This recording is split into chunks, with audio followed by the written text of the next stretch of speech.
who you are professionally, what you stand for, and what you would like to be remembered for requires very hard work and perseverance. My name is Anneke Andrews, and it's my pleasure to welcome the following human capital gurus with us: Brigitte Gama, Executive Director, HC McDonald's; Ndivhu Nepfumbada, HC Director, Africa, Transunion; and Tirelo Sibisi, Executive VP, Group Human Resources. AngloGold, thank you. Good to have you here with us. Thank you. So, can you tell us, in making the career choices that you did, what were your considerations, and if you look back, what would be the advice that you give to aspiring young professionals out there? Shall I start? Is this mic on? No? Technology check. Hello? Want to try this one? Thank you. Hello, can you hear me? So I started my career Can everybody hear all right? Oh dear. Can you help us out with the mic, please?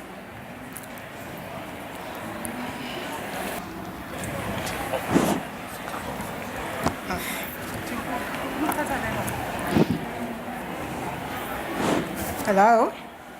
Is that better? Okay. So why did I go into HR? So I started my career right at the bottom of HR many, many years ago. I started working at the University of Cape Town. I was a student there, majoring in industrial and organizational psychology. And I started as a filing clerk in the HR department. So I used to file for hours and hours on end. I see you waving. Some of the first job, it was very tedious, very boring, but I learned so much from that very simple and humble position. So working with the HR team, observing them, seeing how they went about their business, I just fell in love with the function. And this is what I wanted to do. I was studying industrial psychology in any event, so it was easy for me to go into the field. Great. Tirelo, do you want to tell us some more about your personal passions and ambitions? Yeah, okay, mine is working. It's quite loud. I think for me, maybe before I even go into the passions and ambitions, from an HR career perspective, for me, it suited who I am. So in deciding which career or which area within HR to go into, who you are and what you are passionate about, what brings meaning to your life. For me, I have found to be the light that I've always followed in the career. And in realizing that my passion, not just for people, but for excellence and helping people become the best that they can be. Yeah. That has been the thing that has really anchored me in how I approached my roles and also the organizations that I chose to work for. I think this is going to be a nice exercise for our arms. But then I think just to add to that, it's important to know who you are first, because that it makes it much easier to choose a career profile that is aligned to who you are. So for me, I would say that my career choices are underpinned by my values in terms of what I stand for. So I always knew that I wanted to make some kind of a difference. Having grown up in a township and you look around you and you say, what career would help me to make a difference? And for me, that's always the starting point, and is around purpose. So once you are clear of who you are, and as Ndivhu says, what suits you and what comes easy to you without any hard work. And obviously the qualifications around business acumen and the psychology part of it follows after. But then your values should drive who you are and your career choices. Absolutely. Yeah. I think it's so important to follow your heart and follow your passions and do what you like and what you love. Then, in fact, it'll never feel like you're working a day in your life, isn't it? Yeah, but it's easier said than done, Anek, because if you think about it, sometimes you may be passionate about something and it may fit your values, but it may not be something that is easy for you. Sure. So I found that in being successful in a career, we have to be very honest with ourselves, starting with obviously your values and who you are, but we need to be honest about what are we really good at, or what are the things that we are able, the skills, the natural skills that we can leverage so that we can develop them for us to use them in our day-to-day work. Yes. When you actually want to look at what is your unfair advantage, what are you just so much better than someone else? It's knowing yourself, know your strengths and leverage of them. Yeah. And we are taught, and I don't know, this is for me a lesson on hindsight. Know your weaknesses and try to improve on them. But then I think over time you just leverage your strengths.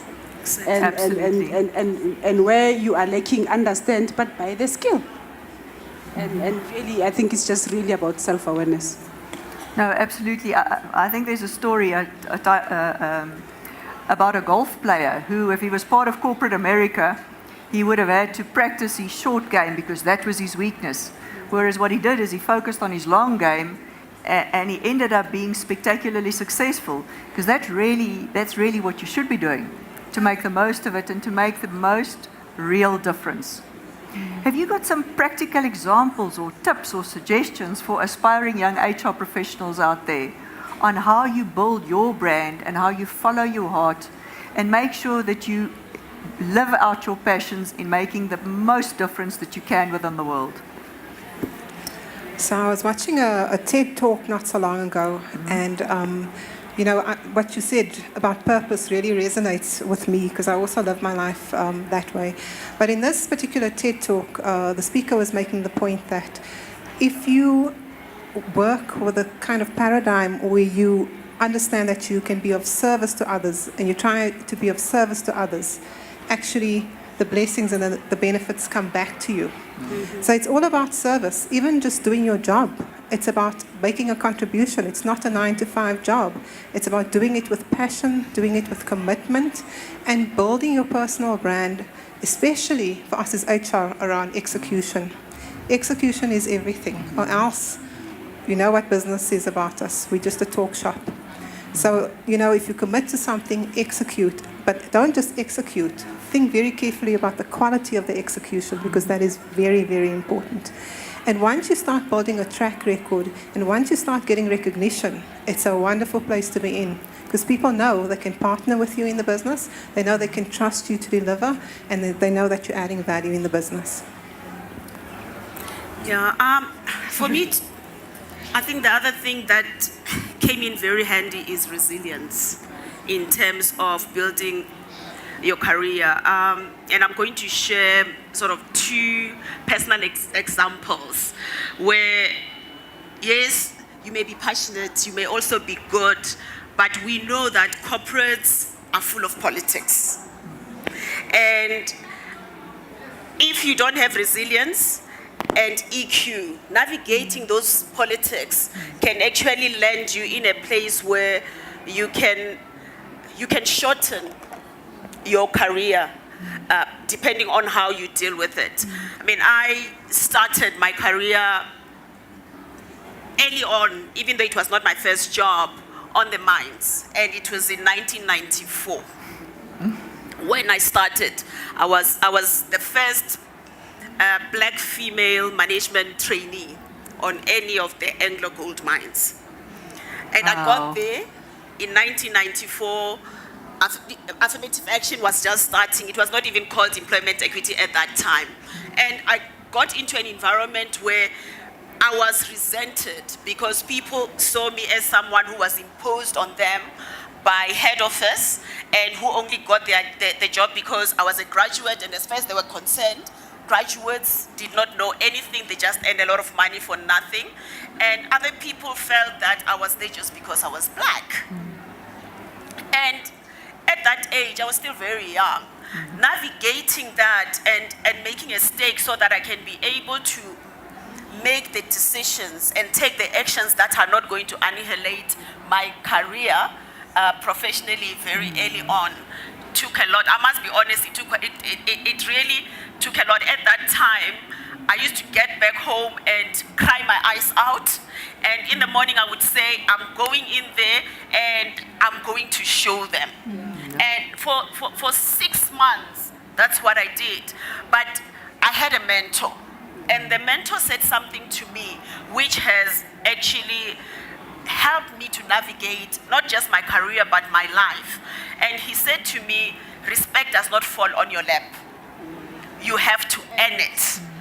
And just because you are here, it doesn't mean that you deserve it. So you need to show people, and you need to show yourself that you deserve to be here. And I internalized it. And that made me even more resolute that I'm not going to give up. And I mean, I would get into somebody's office. I was looking after a section, an underground section of about 5,000 employees as a trainee. And I would go into this person's office and they would just ignore me. I would stand there and they would just ignore me like I'm not there. And the first 2-3 times, I got upset and I said, oh, who does he think he is? And I would just leave. But then I realized that that is not going to serve my end goal. If I keep getting offended and leaving, nothing is going to happen. So I made a decision. I'm going to go there. I will stand. And until he gives me attention, I'm not going to go anywhere. I mean, someone else can say, you were being a doormat or you were not being assertive enough. But at that moment, that was the resilient action that actually helped me. And I would stand when they would say, okay, after 20 minutes, what do you want? And I tell him, and I'm trying to service this person. He's got an underground section where there are issues from a people perspective. And he would say to me, fine, go. I'll come and give it to you. And I'd say, no, I'll wait. So he realized I'm not going to go anywhere. So the next time I came, instead of making me wait, he gave me what I wanted to do. I wanted from him, and then that made me leave his space because he didn't want me in his space. So resilience was very, very important in that period. And 6 months down the line, within a 2-year program, graduate program, I found myself acting at the level that I was supposed to be appointed in 2 years. And all these people who resented me were now telling me how they liked me. But it came through tears. Sure. And that is an extreme example, but that happens. And then at an executive level, I found myself in a situation where in one of the companies that I worked for, which was a global company, I got an instruction to fire someone. And I'm sure we all know, HR people, we don't fire or hire. We only fire and hire our own teams, isn't it? So getting an email from a VP for Africa, at that time I was the South African head of HR for that organization, instructing me to fire someone, and I knew that there were relationship issues. Copying all the powers that be. And the email said, everybody who's copied here agrees with me. This is where your values come in. And knowing that you may be stepping on very important toes, but you need to always remember who you are. What are your values? In a situation like that where you know that whichever way you go, you'll probably get into trouble. And standing up for what you believe is right at all times. Even if everybody else does it and you know that it's wrong, you stand up for what you believe is right. That's such valuable examples. Tirelo, I could see you. I was just going to say, Ndivhu mentioned 2 important points, for at least for me in my career. Number one is that emotional intelligence. That's very, very key. I think particularly when you are young, it's important not to feel entitled. It's important to work hard.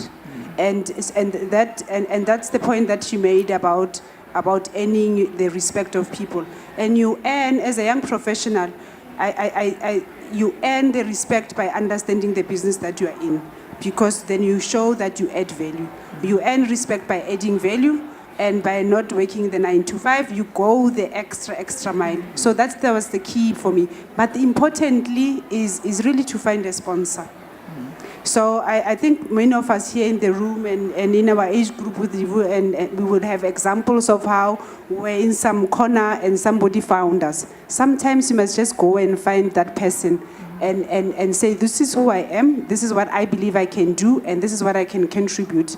And therefore, and they help you navigate the politics, they help you navigate, they have the opportunities at the executive level, then they know who you are. So if I ask any of your executive team about Dineo or whoever, and they don't know who you are, you need to do something about it. And that's also your call. So it's important to say, but then your work must precede you. Your reputation precedes you. And so it's important to be authentic, it's important to be reliable, it's important to deliver what you said you will deliver. Yes. Because once you do that, it makes your job much easier. Then they know who you are, at least they know of you. But then the door openers are the sponsors. And I think as executives, it's our responsibility, because people just want to be given an opportunity, to give other people an opportunity as well. And it's important as you do that, to remember, always find a sponsor. More than one if it's possible.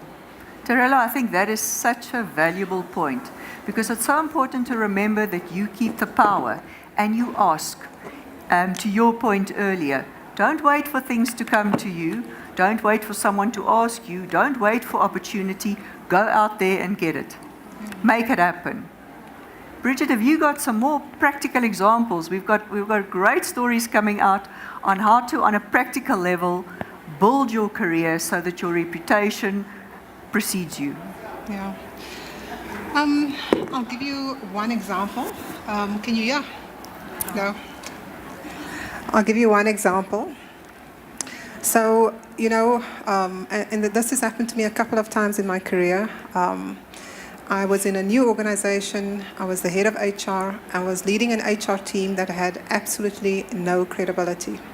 And it was very challenging, because you'd be sitting in an ExCo meeting and just be told that the team you're leading is completely useless and hopeless and a waste of space and so on. So I knew that we had to embark on a transformation journey with regard to the team, because I knew that there wasn't a problem with the team. It was maybe that previous leaders were not the right leaders, and other factors that contributed to the situation that we found ourselves in. So my strategy was to very quickly, since I was new in the organization, very, very quickly build my credibility. And you build credibility through execution, through making it happen, making a commitment to the business, and then ensuring that you execute on what your commitment is. And so we looked for lower-hanging fruit in that particular situation. There were things that we could do that were relatively simple. They were quick, but they were very impactful with regards to the business.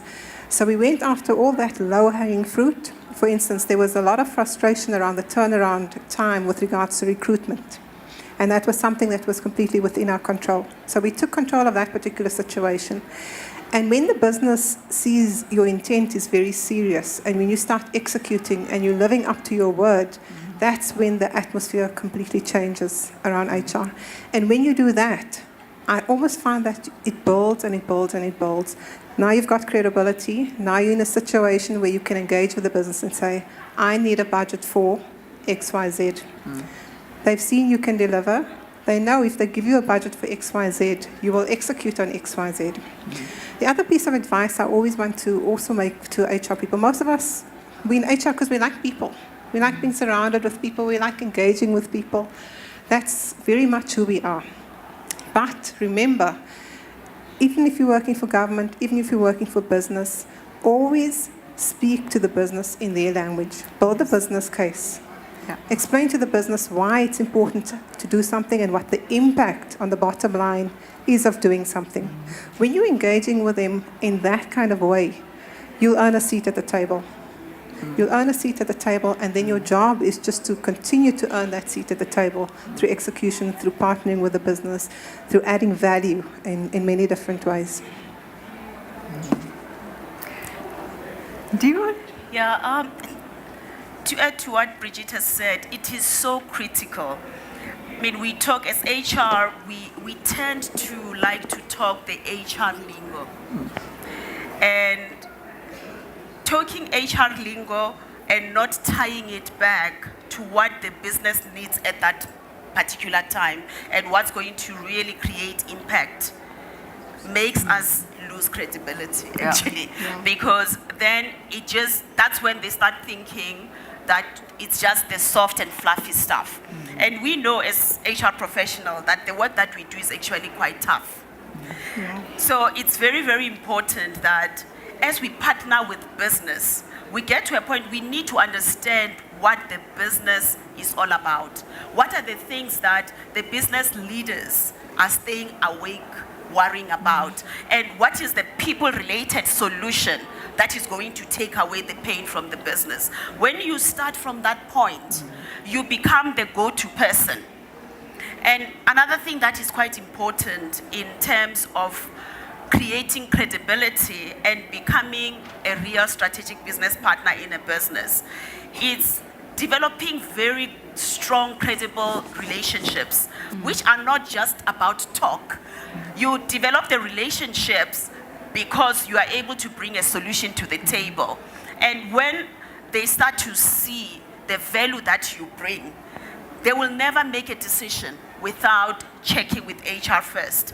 I have found that a lot of CEOs want to partner with HR, but HR people are the ones who don't know how to partner with them.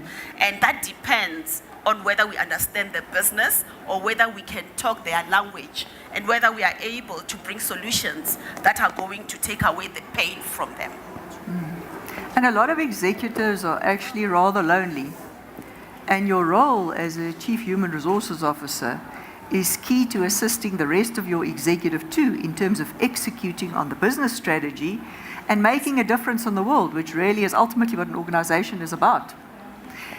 In terms of your communications with the rest of the CXO level, if you look at how you go about it and how you support what you do with facts and make sure that you execute on, whatever you promise, are there any other suggestions or tips that you have for people out there on how they can build that credibility with the leadership? I don't know. I'm sure the ladies can share, but then it's really to understand your business and to break it down. So all of your EXCO colleagues, so I know that when I talk to the CEO, they look at it holistically, they look at it from a group perspective, and you know what his KPIs are, because as an HR executive, you're part of drawing those, so you know what drives him. So it's important that you say, if we do this, this is how it's going to help you to achieve that. So that when you talk to the board, this is what we're doing against what you committed to the board. Yeah. So then they develop interest. And then you know that your CFO committed this portion. So if you do this, this is how it will affect the balance sheet. This is it, that project, if you continue on that project, we said the NPV of that project is this way, and therefore if you bring the right skills, yeah, it will help us to do that. So you bring the people solutions into a business problem. You have to understand the business. You really have to, because that's the value add. You don't want to be known as a person that how many leave days do I have? I don't know. No. I tell you, I don't know. Look it up. So you want to earn your place in the table, and for me, I find that I treat them individually. I understand, okay, what keeps you awake? What are you worrying about? What have you committed? Because at the end of the day, these are human beings. They're also looking at that bonus plan, what they committed to do. So you remember, if we do this, you remember this is the metrics on that bonus. This is how it's going to affect you, and this is how it's going to relate. And people resonate, and then people come back to you. So those are practical stuff that you can say, I'm on your side. I want you to shine. And guys, just one last. I always say to the guys that I work with, you don't join HR for popularity. You don't, and you don't join HR if you like recognition. Because people, it's a thankless job generally. You are faced with angry people. They only come to you about how many leave days my thing is missing in the system. And make sure that you don't answer those things, because then they take you to that level. So rise above the level yourself and say, this is where I can do, this is where I can add value, and this is what I can help us achieve for the business goals, rather than to drag you back to the transactional stuff. You need to also help the business to rise up that transactional conversation. You need to get out of it, because this is why they still keep us as personnel managers, that I can ask you about this, and there's this mundane stuff that doesn't really add value to the business. And it really is about communicating and building relationships and understanding people's unique passions and perspectives. I mean, that's really what helps you to come to the right answer as a collective. Yes. I wanted to ask about some of your personal passions and some of your personal ambitions. Okay, do you want to go? We've been doing this lineup thing. Thanks for doing this. So for me, what I'm really passionate about, and it's going to sound like such a cliche, but I assure you it's true. I'm very passionate about people development. I'm really, really passionate about it. And so I invest a lot of my personal time and a lot of my personal efforts in building programs, development programs that will ignite people and that will help them to achieve their sort of ambitions as far as their careers are concerned, and help them perform at a higher level. So in every organization I've ever worked for, you know, if you ask me about my position as some of my key deliverables, there are always talent programs, there are always development programs in any of the situations I've been in. And also because I've got such a good respect for education, I really think it is the way for us to open doors and opportunities for others. Empower people with knowledge. It's very important.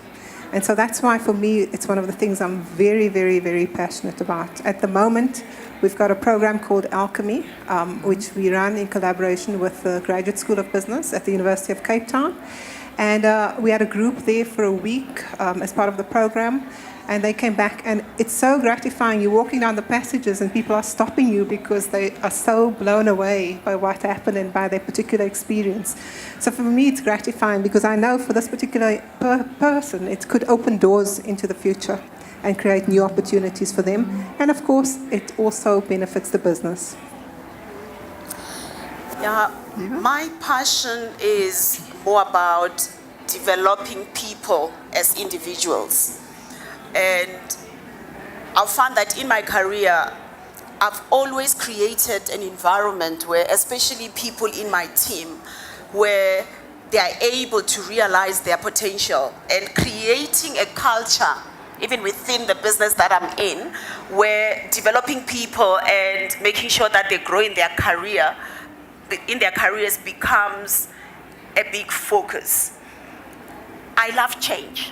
And every job that I have taken has been very transformational, where maybe entering into an organization, identifying areas in the business where we can be able to do things differently, and in the process, give opportunities to people within the business who have the potential to be able to do something different.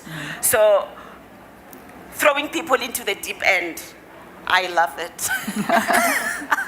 And people, you know, teams that have worked with me have found that they have grown a lot because they've been given the space to be able to realize the potential they have and the capacity to do things that they've never done before. And that has really given me a lot of satisfaction. I've been very passionate about that. I've actually developed, I think this year, I got my 7th HR director that I have developed over the years, basically because of that. And when I look at an organization, especially when you come into an organization that is going through transition, a lot of the developmental issues, they get left behind because the business is dealing with a lot of fire, and you know, you are putting out fires, and there are things that are seen to have more of an impact on the bottom line. And I believe that we need to be the conscience of the business, because that is short-term thinking, you know. And what really makes a big difference is that when you are going through that, how do you help the organization prepare for the future as well, in terms of going forward and understanding where the business is going from a strategic perspective. If you understand the strategy, and coming back to what Tirelo said, you understand the strategy where we are going. Yes, we understand what is keeping them awake right now, but if you forget about developing your talent and focusing on them in terms of giving them opportunities to grow, you will put off the fires, but you will not have people to take the organization to the next level. So that is where my passion is, making sure that we have the right talent for now and for the future. And I can tell you it's a tall order. Absolutely. And I think I completely agree with my colleagues. The one, for me, the extension to that is, I think because of mining industry and because we will go to communities to mine, it's important that talent management is not only your employees. Talent management are the communities where you operate as well, because talent is not only inside, but then talent can be external. So the extension of talent management for me is, now that we have a mine in Carltonville in Matlosana, what is the youth doing there? And what can we do? Because it's also important to understand, to be socially aware. It's important to understand the macro social economic issues, because as HR professionals, we know that what is the unemployment number and where you understand your business, but then you must also see how as a business you can contribute to make a difference nationally. So for me, when we start looking at talent, we look at, I think we do a great job internally, and we have a great initiative that we run within AGA. It's called the Chairman's Young Leadership Program, where we take young talent across operations. They go to Brazil, they go to Argentina, they learn different cultures and different languages, so that we are building global leaders. You're not building only South African leaders, because this is what this country needs. But then it's also important as HR professionals, wherever you are, what is the impact to the community? How am I impacting the people around me? And therefore, our talent, we work very closely with our sustainability team to say, now that we have this social labor plan with this government, with this municipality, what is youth development there, and how can we, as part of an integrated talent management system, help integrate those communities so that an organization thrives, but then our country also thrives.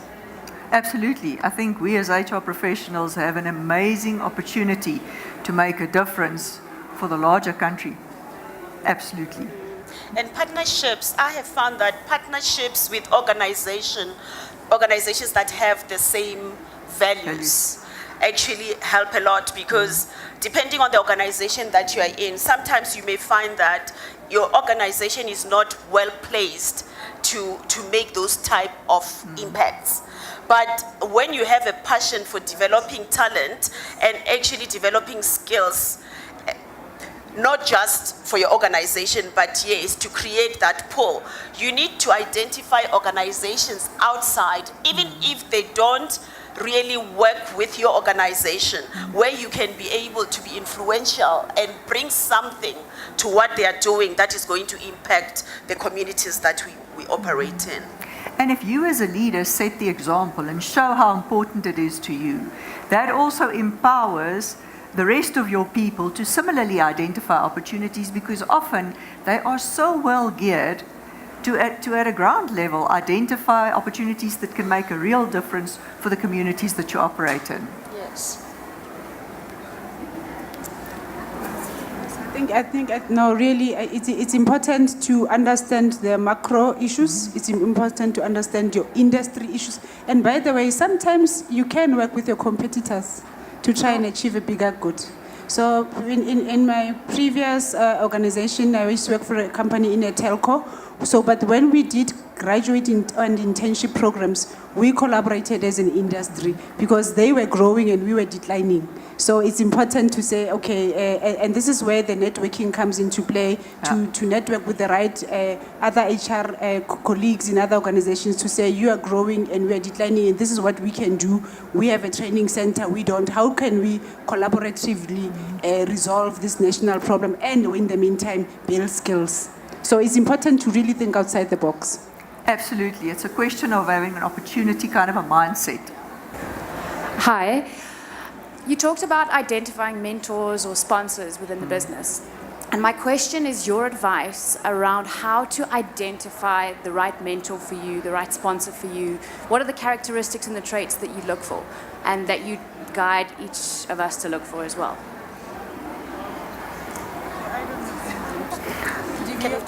Yeah, okay, I'll answer that.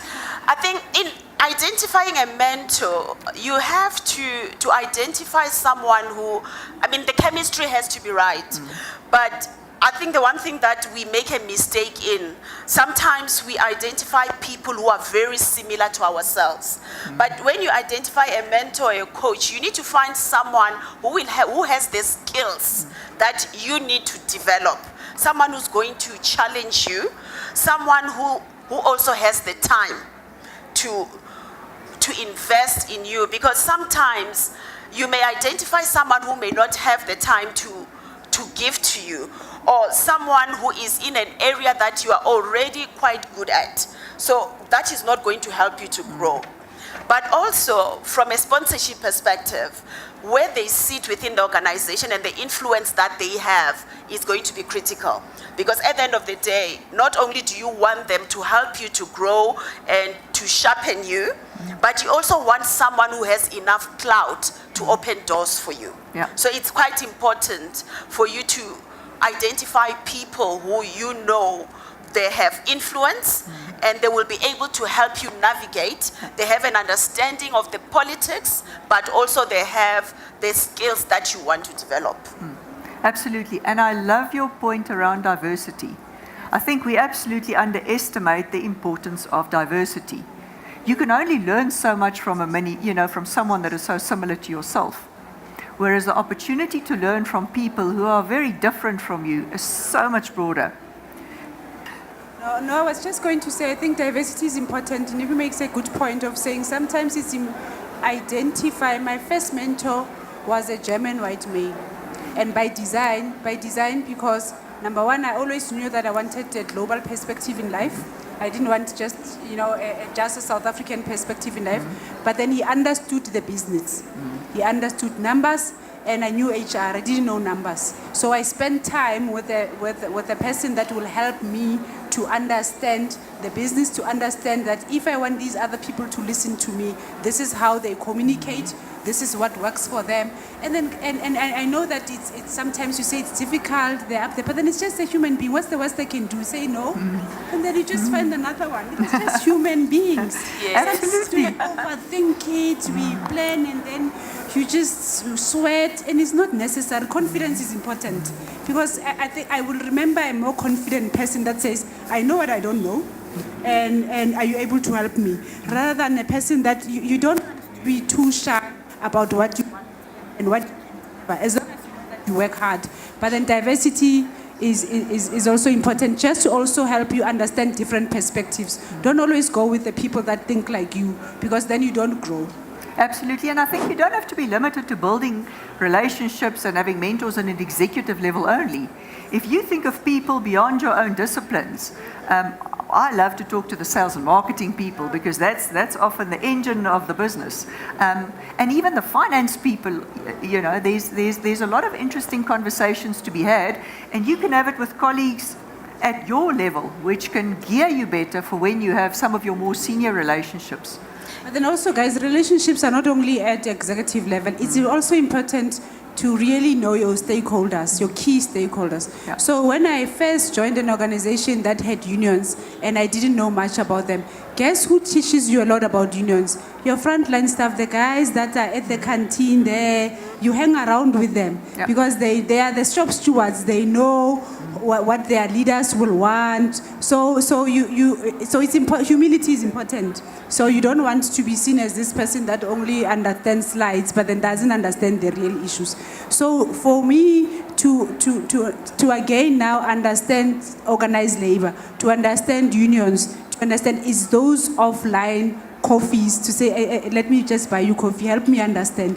When were they saying, why would they think they want 15%? But then he will say, no, this is what they're doing. Because you approached them, you were human, you didn't come with these slides and PowerPoint. Sometimes you just relax and understand, because those relationships are important going forward, and that's the value that you will add to the board, because they know that Tirelo has those relationships and can talk to them, and they understand, and this is why they want to talk to you, because you can talk their language. So know their languages at various levels. At all levels. It really is so important. Okay, I'm here. I just want to know, how do you navigate around internal politics without losing who you are? I'll tie my question with my colleague here who's sitting next to me. In choosing a mentor, do you really take into cognizance the value-based system, or do you just base it on the skill or talent or gift that the person has? Because I think that person is going to influence you a lot in terms of your lifestyle and. Thank you. Yeah. I would say to you, I actually started by saying there has to be chemistry. And the issue of values, you very quickly understand you will not have good chemistry with someone with values which are different from you. Yeah. So what you're saying is very, very true. If your mentor has different values from the values that you have, the type of advice that you will get may actually be contrary to who you are, and you are not going to get value out of that. Actually, you are going to end up becoming a bit schizophrenic, I think. So it's very, very important. The point that you have made is critical. You need to look at the people's values. And on navigating corporate politics, you can never, ever allow yourself to lose your values. There is a price to pay, and that is a fact.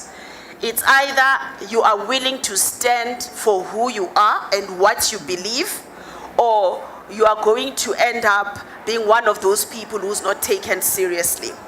And I'll give you an example. I started giving you an example when I got an email instructing me to fire someone. And when I looked at that email, the first thing that came to me was, as an HR person, I can respond and say, it's not my job to hire and fire. You are the line manager. So if you want to fire this person, I'll tell you what process to follow. You go ahead. But I actually stood back and I took time. I even prayed because it was such a big thing, looking at everybody who had been copied in that email, the executive VP for Africa for that organization, all the financial head globally, as well as the IT head globally for that business, because the person was reporting to a VP in finance and they were looking after IT. So I looked at it and then I said, what is the right thing to do? Because if I said I don't hire and fire, it would have been true. But would that have been the right thing to do? Sure. And the right thing to do for me was to push back, because this person had laid a grievance against her boss. And my response was, you know, every employee has a right to lay a grievance if they are aggrieved. And it's the company's responsibility to investigate. So the grievance hearing is going to go ahead. And remember, this person was at the level of my boss. And then the issue around where they were making allegations that she's not performing, I said, if it's a performance issue, this is the process that we need to follow. And the questions I have for you is, what have you done to help her to perform? And we have to go through the process. And I have to be honest with you, the price I paid for standing for what I believed in was a very high price, because for over a year, she was after me, because in her eyes, I embarrassed her. But I could get back home and sleep. Yeah. You know, and I had to make sure that I executed and I did my job so that she could never find any fault with whatever I was doing. And that's what happens. No, absolutely. I think also it's important to remember that you become the 5 people that you spend most time with. So in choosing a mentor, it's really important to choose someone whom you aspire to be like, someone that you look up to, someone that will help you up your game, because that really is the purpose of finding the right kind of a mentor. And I think it's also important to remember, in building your credibility, you need to help others build their credibility. Exactly. Right? And lead by example. Exactly. And getting involved in politics doesn't help anyone. No. What we need to do, we can't be passive.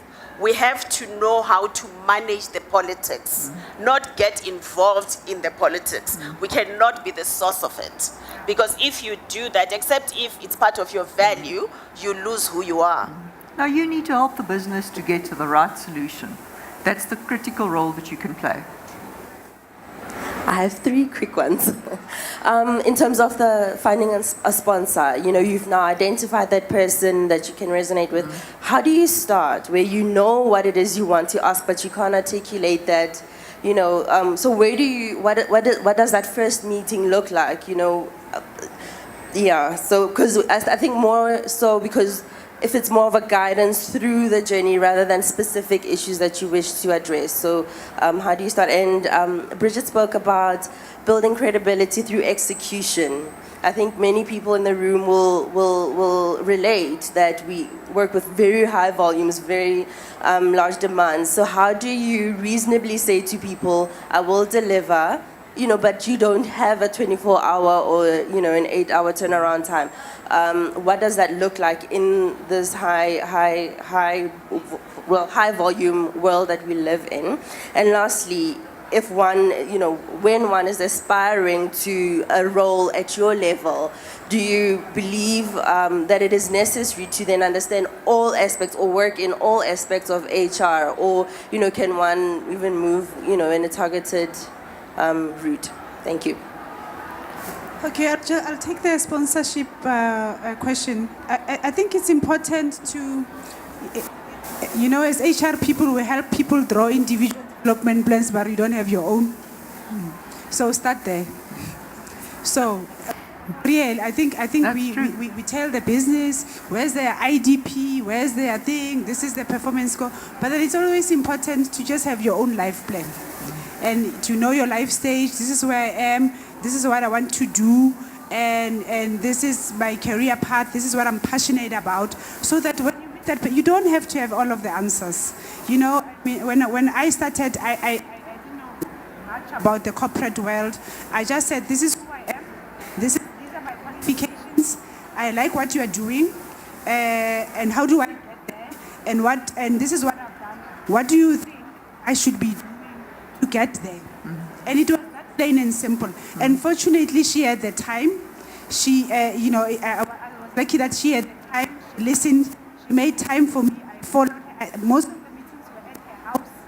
So I put in the effort as well, because I knew that this is what I wanted, and she could guide me, and she could really ask me the difficult questions. But then it starts with self-awareness. It starts with you. So you have to do homework on yourself. Yeah. Those IDPs that you're helping other people do, start with yours, so that it makes it easier and clearer for the other person. I hope this mic is going to work. So I think as an HR person, it's very, very important that you build credibility. Build your credibility, put in the effort. It's absolutely important. So what I do is I build credibility. So I show I can add value. I show I can execute at a high level and with a high level amount of quality. And then the day you can't meet a deadline, because you've got credit in the bank and because you've got a partnership with your business, work on those partnerships. Partnerships are crucially important for us as HR practitioners. The day I can't exactly meet a very aggressive deadline, people will be sympathetic, because they know 90% of the time, 95% of the time, I live up to my commitments. So that's very important. So build your partnerships. What I find is like when you try and be of service to others, when you try and be helpful to others, they will reciprocate. People will be helpful to you as well. And sometimes, you can't do everything on your own. Sometimes you need to execute through others as well. So in our particular business, what we're doing a lot of at the moment is working and executing through cross-functional teams. Because you can't have expertise in absolutely everything. You can't be like the finance guru and the HR guru and the marketing guru and so on. So you call a cross-functional team together, you get them very passionate about the project, and they will help you execute. You are the project lead, but they will help you execute. And I think communicate and manage expectations. If the volumes are too much, then there has to be a plan to deal with it via technology, via including a cross-functional team. There must be a mechanism of dealing with it, and I think always rather under-promise and over-deliver. But make sure that you're realistic. And as you say, once you've built that credibility and people know, if you say up front that, it looks like there's going to be a challenge, they tend to be a lot more flexible. Yeah, I think what actually does us down is that in the quest to show that you can do it, sometimes you can miss managing the stakeholders. Yeah. And that is so critical, because if you manage your stakeholders well and you keep them abreast with where you are at, especially when it's critical projects, there are no surprises. Yeah. So if the goalposts need to change and you keeping them abreast, they understand that you are not changing the timelines just because you have not been doing what you need to do, because they know exactly what is happening within that project. Then, the question about how much knowledge you should have. So my personal view is, as an HR practitioner, it's incumbent upon you to keep your skills sharp. And it's so possible, with the internet, it's almost like there's been a democratization of knowledge and information. So what's happening now is some of the leading universities in the world are putting their course material online. So anybody can go and do a Harvard course, can go and do an MIT course. So take responsibility for your own growth and development. Keep your skills sharp, because if you do that, you'll be able to add better value to the business. Absolutely. Thank you. Last question. Oh, a few last questions. Okay, my question will go to Ndivhu. In terms of resilience and pushback, how do you remedy perception that you are being bossy? Because I think I identify with you where my career kickstarted in mining, where you have to learn to be resilient, and when you move out of that space, then people view you as being bossy when you're being resilient and know where to draw a line and push back. It's about the how. There is no message that you cannot give, but what determines whether it is well received and you get the results that you want depends on how you put it across. So in terms of being resilient, obviously different situations will call for different things. And if you get known to be someone who is always pushing back in terms of, I'm not gonna do that, then that becomes your reputation, and you are known for that. But if you are someone who pushes back in terms of, I need to understand, or this is what I need for me to be able to do this is the support that I need, or this is the reason why this is not possible, then you are engaging. It's not an issue of just saying, no, I can't do it. Does that answer your question? You have to be able to articulate why. So, and you need to be able to make the effort that where you are able to do things, get them done. Going back to what Brigitte was saying, because the reputation that you have will precede you. And if your reputation is that you deliver, when you push back on something, people are going to listen. But the how you engage people is very critical, because sometimes the way that we come across may either push people away, or it's going to help people support you in what you want to do. Hi, sorry. I just wanted to ask Mr. Gama, do you remember the name of that CED talk that you listened to? Let me think about it. I think I do, actually. I'll share it with you. Thank you. There was another question there that we can take in the meantime while you give it some thought, Brigitte. Cool. Hi, everyone. Thank you, Ndivhu, for sharing your story or experience at Anglo. My question is, at that time, how did you identify your brand and grow it to what it is today? Okay. I think the experience that I had with my mentor, when my mentor said to me, you need to earn respect. And he actually went further and said, for you to make it in life, you have to take people along with you. And it's not what you know that is going to make you successful. You can have all the knowledge, but if you don't have the support of people around you, you are not going to achieve much. That became my personal brand, that in everything that I do, I want to make sure that I take people with me. And that translates into how I build relationship with my peers and relationships with my bosses and also relationships with my team.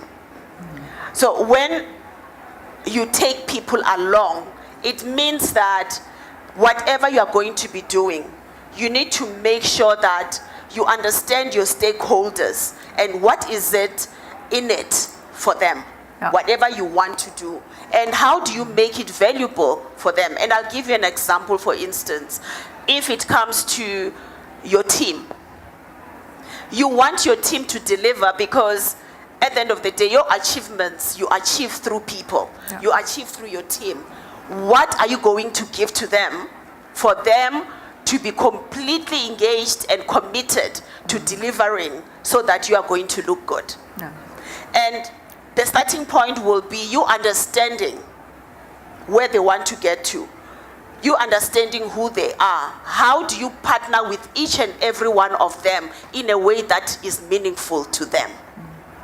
Absolutely. And when you do that, you are taking people along, and you'll find that people are going to support you. And even in times when maybe you may be failing, they will protect you because of the value you bring to them. I just want to add to say around branding.